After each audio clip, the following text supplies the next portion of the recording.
We've got Min Kim, who is VP of Marketing at Nexon America. We've got Keith Lee, who's the CEO of Booyah. Paul Caparota, who's the media manager at Namco Bandai Games. And Carol Shaw, senior producer at EA Maxis on the Spore franchise. So social media, huh? Rumor has it this is big, but we've decided ahead of time to try and avoid the buzzwords and cut straight to the heart of the matter, which is essentially 5 fundamentals from my perspective in terms of community, persistency, user empowerment, also relationship building, and perhaps providing some degree of value beyond what you would typically expect from a marketing program so that communications actually don't just benefit the marketer, but also accrue to the user's benefit. So, Carol, you actually designed a marketing component that is essentially the feature of the game itself, correct? Mm-hmm. So, almost the marketing team was embedded with the development team from day one and designed a product value add that essentially is an ongoing form of advertising in the Sportpedia, the creature creator, the ability for users to generate their own beasts, which then populate the game and constantly keep it fresh. I think that we did try and do that from early on, and it was an interesting process to be a part of because we moved the marketing team from the Redwood Shores studio up to the Emeryville studio, which is where the Sport game was made, just right outside of San Francisco. Very early on in the process, they came up and they started sitting actually in the same location as the development team. We didn't have any salespeople. We didn't really have a whole lot of executives sitting in our space, but we did have our marketing team sitting with the development team. And it really lent itself to developing features for the game that also helped the marketing team, but it also helped the marketing team learn what the features were for the game and figuring out how they could leverage that in their campaigns very realistically. So it was about Matt was talking about being genuine, and we tried to do that as much as possible in our marketing because we felt like we had a product that lent itself to that. Okay, but the truth is that typically in the social space, at the speed information travels, users can see right through the BS. And in fact, they're tuning out more and more information than ever. So they actually you have to design a marketing message or feature that essentially makes them want to seek it out. Now, Min, I know you guys have had some challenges in this space because essentially what you have with your online persistent virtual worlds are products that you have to keep fresh and new for an extended life cycle, correct? Mm-hmm. Yeah, we're tested on the BS on a daily basis. So, I mean, the way that the marketing that we do is very different from what I've seen here today and what traditional marketers do is once the game's launched, the marketing kind of ends. And for us, that's kind of where our job begins. So when we launch a game, first thing we're looking for is, are people enjoying it? Are they staying engaged in the game? And then we're, I guess what people in the West call DLC, we're constantly putting in more content. We're marketing that content. We're hoping that the relationship with the consumer, marketing as a relationship, lasts for years to come, and we don't get paid upfront $60. We're hoping that every month we're earning a paycheck from that user because we're driving value to them. It's not just quality of content, right, or frequency of updates. You also want to make the user feel invested in the experience to some degree. Now, Paul, I know some of the things you're doing with the King of Iron Fist tournament. How does this differ from traditional marketing as you might see with trailers and some of the other vehicles out there, Twitter, Facebook? Sure. I think the idea is to customize as much as possible the marketing program where it can appeal to a number of people in a number of areas. Like, for example, on Tekken.com for King of the Iron Fist, we have an opportunity to engage with Twitter, Facebook, with Flickr. And the question is, am I the type of guy who's going to want these updates all the time? Would I rather have a URL I can bookmark and go to? Do I want content pushed to me? Do I want an area where I know I can go back and see something cool? And all this wraps into this whole concept of the King of the Iron Fist, where you can vote for different characters, vote them up, vote them down. You could just simply vote individually, bless you, if you like, or you can actually register to become part of this community.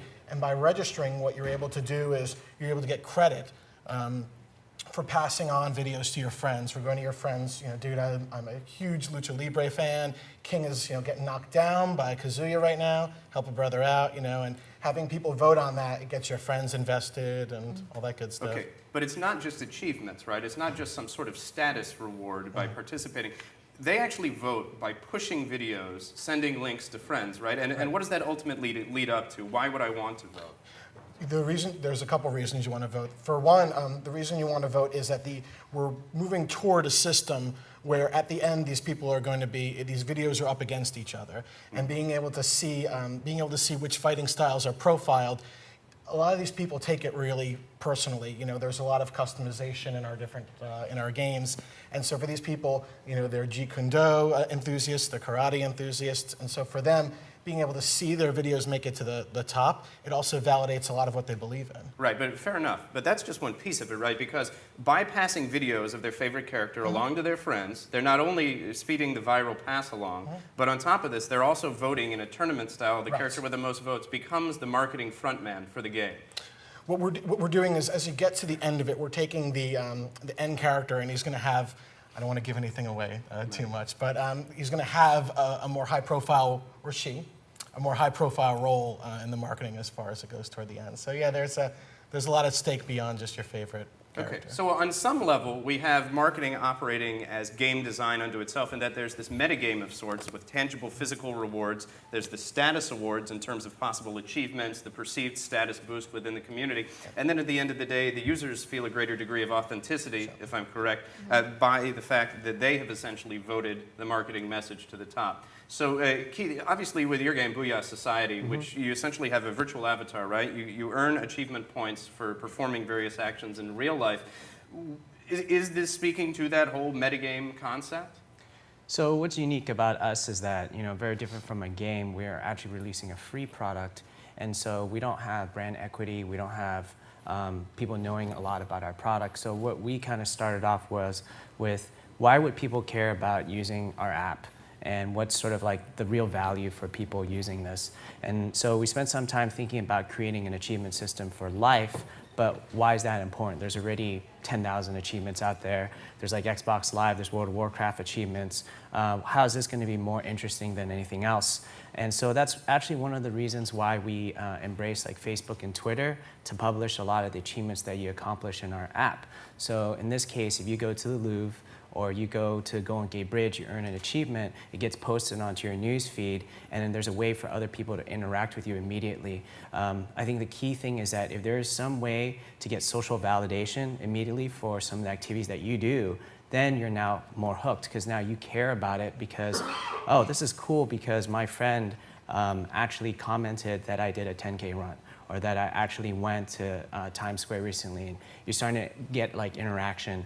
So those are some of the techniques that we've been using in terms of starting off with, why would people care about our product? What's the really true value proposition for what we're doing? It's very much of a typical sort of like startup mentality. Okay, but there's a social component. Something that I think that seems to be a common thread through what all of you have spoken about is that there's a persistency to the activity. So every one of these actions that they take, whether it's interacting with friends to earn status achievements, whether it's passing those videos along, whether it's creating creatures, and correct me if I'm wrong here, Carol, but all the work you do essentially lives on in some dedicated form. So all that marketing has a home and continues to influence new users. Yeah, and I think that's how, you know, when I first started sitting down with the marketing team when they first moved out to the Emeryville studio, the thing that the gray area for us was that line between acquisition and retention. So my team, the community team, the online team, really owns retention. Like, we believe that we want to keep our customers and keep them happy and keep adding value to keep them around as customers, so that when marketing amps up that acquisition plan, again, for whatever the next product is, we have this ready audience sitting there and waiting for them. And I think that's a lot of what Min is talking about when he's saying, like, you know, we put out our game and we have to keep them in and invested, and when we deliver new products to them, they're there and ready to buy them from us. Min, what keeps people hooked on a game? Is it gameplay? Is it the promise of new rewards? Or is it the actual thought that they might be abandoning their friend, their guild? I think it's a lot of the stuff that you were just talking about. It's you know, the persistence, building your character, that makes you invest in your game. And then now you're forging relationships with the different people within the community. That gets you engaged in the game. And then when you're thinking about potentially leaving a game to play something else, now you're already hooked on, and you have, you know, your guild or whoever that you don't want to leave. You're not just leaving the game, you're leaving a whole community of people.